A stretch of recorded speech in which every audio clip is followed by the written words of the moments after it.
everyone, welcome to Adventures in Everyday Cooking. My name is Heather, and today's adventure brings us to the world of pizza. And not just any pizza, we're gonna do Chicago style deep dish pizza. For a long time, I've wanted to try a recipe as such because it looked intriguing. That big thick crust and the sauce on top, and I don't know, it just looks fascinating, but I've always kind of intimidated by it. But since we're in this quarantine style lifestyle right now, I have extra time in the kitchen, extra adventures on my brain. I decided, why not? And so that's what we're gonna do today. I found a recipe on King Arthur's website, King Arthur Bread Flour's website, I should say. And it is called Chicago Style Deep Dish Pizza. And I cheated, and we actually made one last night, and it was so good that I knew I had to make it for you today. And it's my husband's favorite food ever, so he is not sad that we're having pizza 2 nights in a row. So without further ado, let's get started. All right, this is 4 cups or 482 grams of unbleached all-purpose flour. No, it's not. This is bread flour. Hold on. Let me get new flour. This is all-purpose flour. Okay, we need 482 grams, about 4 cups. Perfect. Nothing too terrible would have happened if we used bread flour, but since this is an all-purpose flour recipe, I want to get it right. Okay, now into the bowl, we are going to put our all-purpose flour, 4 cups or 482 grams.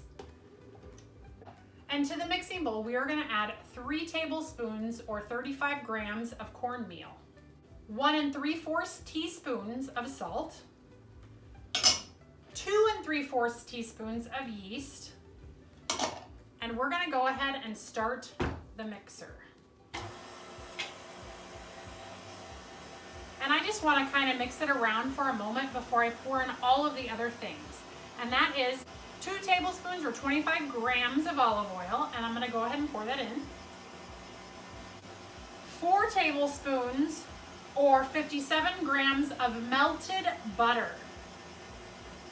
And 2 cups plus 2 tablespoons or 255 grams of lukewarm water.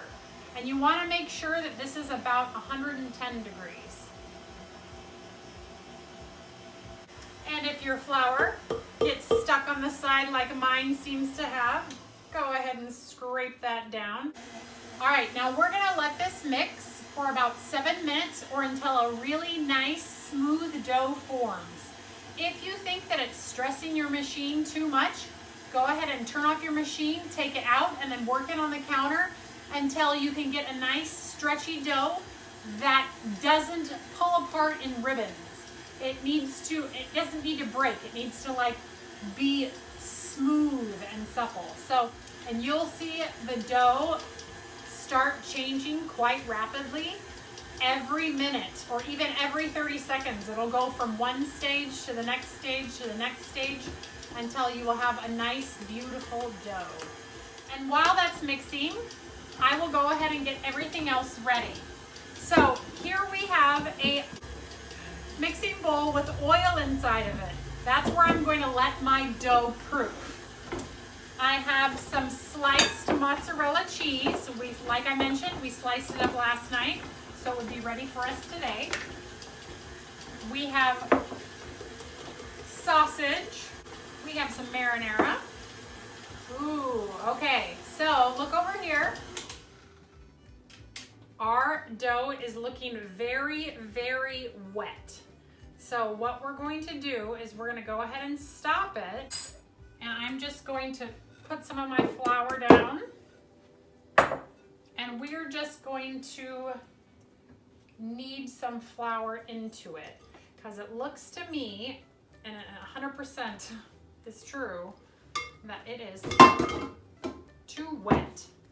So that's it's a lot too wet. You don't want it to be that sticky. That is not a good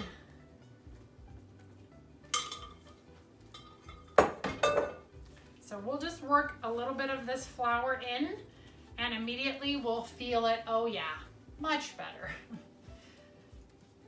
And I probably only put in like a tablespoon, but this dough feels beautiful. It's soft, it's supple, it's squishy, and yet it's not tacky at all. All right, so see how there's still some breaks in that dough like that? That means we're gonna still wanna knead it for a little bit longer. And if it wasn't as sticky as it was, I could have probably left it in the mixer for another probably minute or so, and then it would have finished off itself. And you could even put some flour into the mixer, but I don't mind doing it by hand. Okay, all right, I feel like we got good bread. We got good dough.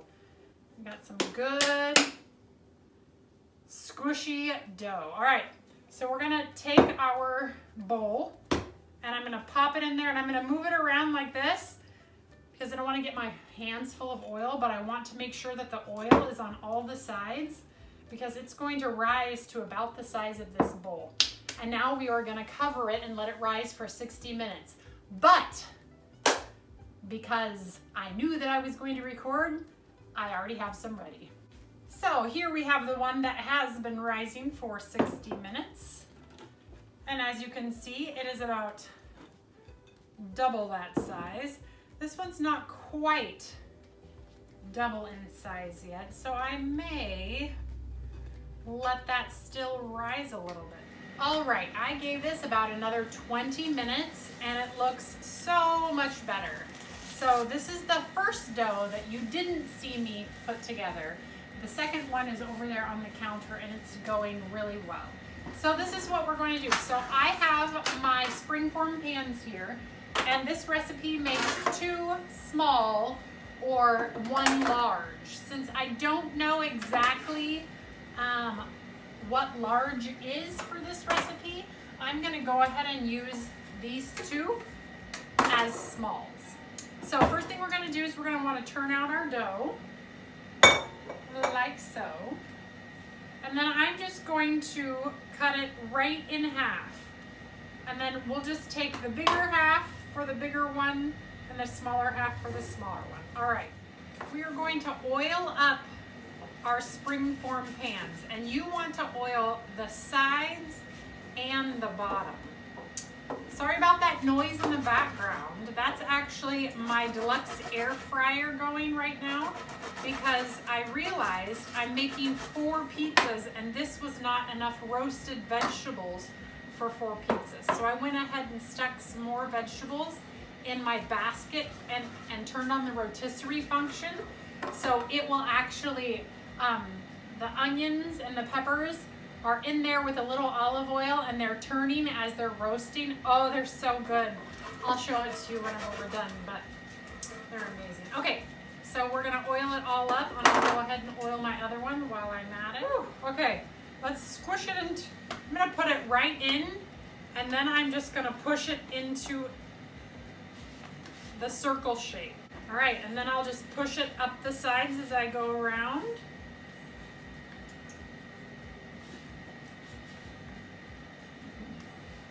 Moves around because it's all oiled and ready to go.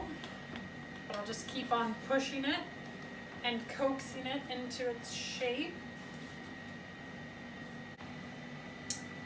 All right, as soon as this is in its shape, we are going to cover and let it sit for 15 minutes before we par bake it for 10 minutes. So go ahead and heat up your oven now if you're doing this alongside of me. And by the time your oven is preheated, these crusts should be ready to go. All right, so I already got one of our crusts into the oven, and I'm about to pull it out again so that I can dress it, and then this can go in the oven while I dress this one. But I wanted to show you the rotisserie vegetables. The rotisserie vegetables. They're super delicious.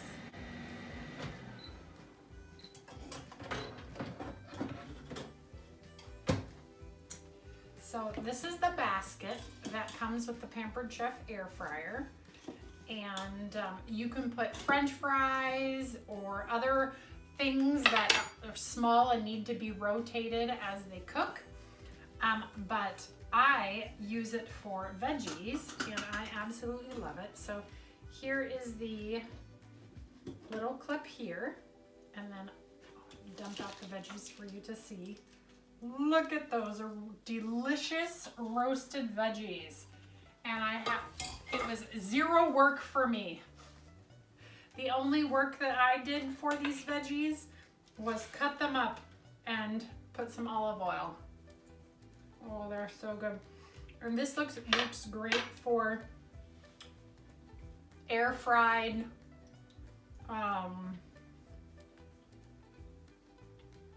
onion shoestrings. Brilliant. Brilliant roasted veggies. And I love the really, really crispy bits of onion. That makes me happy. So, we'll put that over here. All right, so once that comes out, we will get this one in, and then we will start addressing the toppings here. Okay, so I have mozzarella, I have veggies, I have sausage, and I have pepperoni. I have our marinara or pizza sauce or spaghetti sauce or homemade sauce, whatever. That's what you're gonna use. And then we have some Parmesan. Looking fantastic. All right, that's about to come out and this is about to come in. So I'm gonna go ahead and set it on that. Actually, I will get a different one. I will set it on this flat one so it doesn't go anywhere.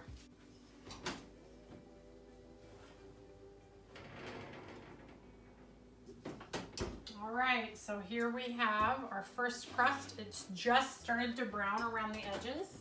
I'll stick the other one in. Okay, first thing that we're gonna wanna do is cover the entire bottom with cheese.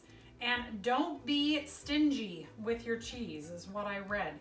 Because this is the only place you're gonna have the cheese is on the bottom of the crust. So make sure you have plenty of delicious cheese. And don't burn your arm like I might have just done. Actually, I didn't burn it. I just shocked it for a second. It was like, whoa, hey, that's hot still.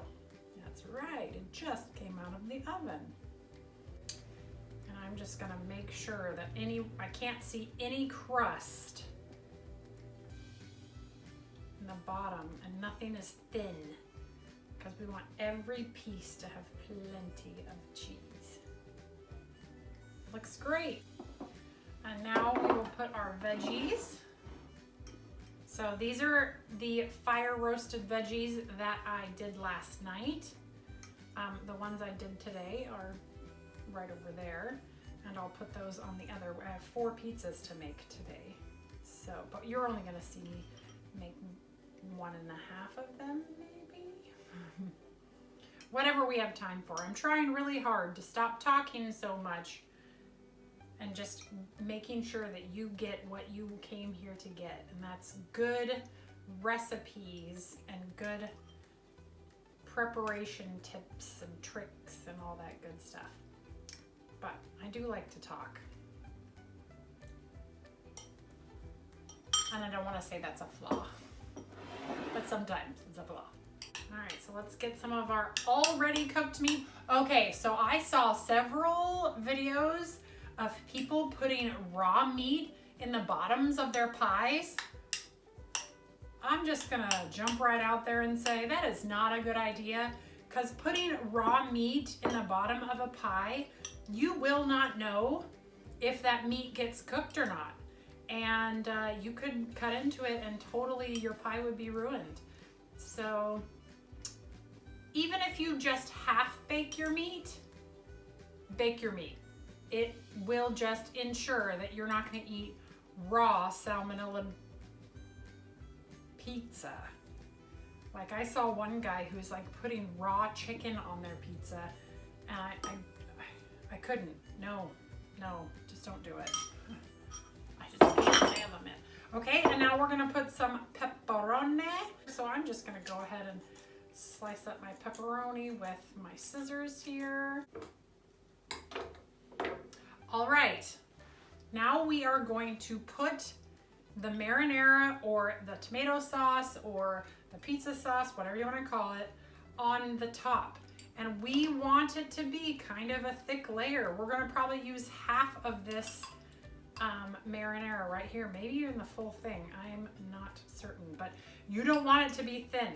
This is no place for thin sauce. Chicago style, no. No, no, no. And chunky sauce is going to be more ideal for your Chicago style pizza because you'll get those nice textures in the bite. And you can see I'm nestling the sauce right up next to the crust like so. Beautiful. Oh, my stomach's growling already. And then we're gonna top it with Parmesan.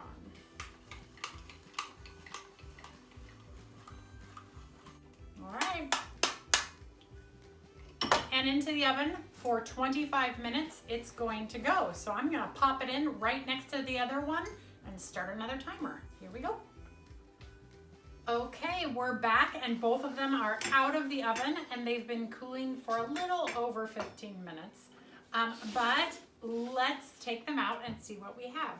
So first of all, I'm going to loosen the ring and it should just pop right out. Ooh, ah, that's beautiful. This is the most fascinating thing ever. Look at Chicago style pizza. This is so cool. So, usually you will want to take it off of this pan right here. Let me find one of my other cutting mats. So here we go. So let's move that one over there, not knock it off. And bring this one right over and slide it off. Oh, that thing is gorgeous. It looks way better than last night's. Last night's crust was seriously like, so, all right, let's cut into it. Last night I used a knife, but I think I'm gonna have to use a knife again because it's so thick that I want to be able to not crush the crust, if you know what I mean. So I'm gonna start here and push through. Crust feels nice and crisp. Which is definitely a good thing, no soggy bottoms here. Then we will lift our, maybe, hold on. There we go. Lift our piece up. Ooh, nice.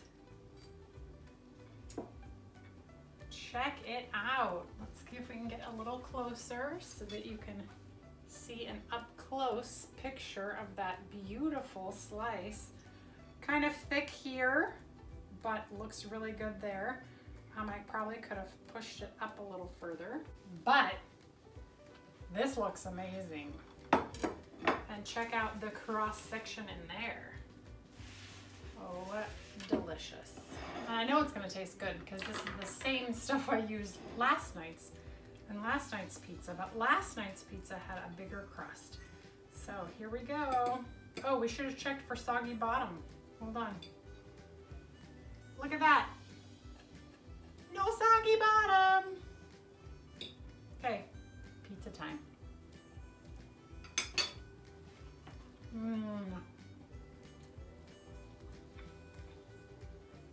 And that crust is so hard, you don't even have to use a fork. I might regret doing this. I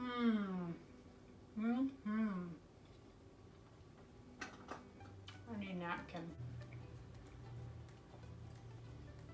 That is a good Chicago style pizza. Wow. So the crease of the pan, so around the edges, definitely need to be a little thinner, but the thickness across the bottom and the thickness up the side, perfect. perfect. And the cheese, it's nice and stringy, and probably the reason they keep it whole is because it binds together still, and then when you chomp into it, it's like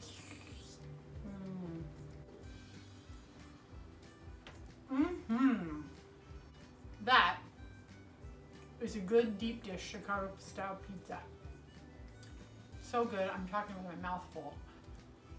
I promise I was not brought up with no manners, but man, food is so good. And you guys, quarantine food, we're just not gonna mention the 10 pounds that everyone is going to put on during this, or has already put on during this, because it's there. I don't know if you can see it, but it's here.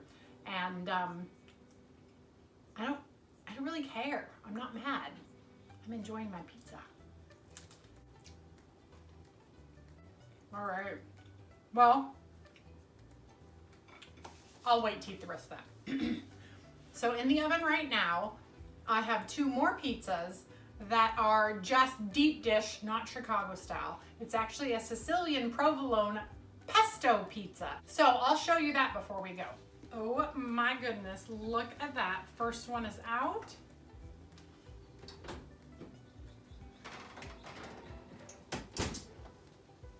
Second one is out. Those are so beautiful. Look at that. Oh, and we will take a cut out of this little one right here. Ooh, I can smell that garlic. Ooh. Oh, beautiful. Again, I feel like the corners need some work. Look at my cute little pizza. And this one's also going to be amazing. Though, nothing's going to beat a Chicago style. Just putting it out. Who needs a fork? Bon appetit.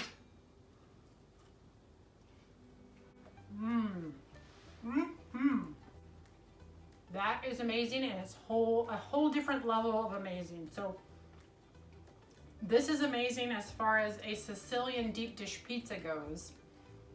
This is amazing because it's Chicago style deep dish.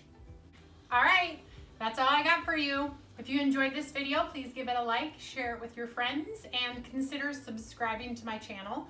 I do videos at least twice a week, and during the quarantine season, it tends to be a little more often, though last week I did not get any more than my 2 videos out because I was sewing face masks for a whole bunch of people. I think I sewed nearly 200, maybe more, 200 face masks last week. So I was a little pressed for time because there was a need, and I could fill that need with some of the talents that I have. So that's why no videos came out last week, besides the Monday and Friday video. But hopefully this week you will see a video every day of me adventuring in the kitchen, because you know I've been here. I got the 10 pounds. So that's it, you guys. We'll see you next time.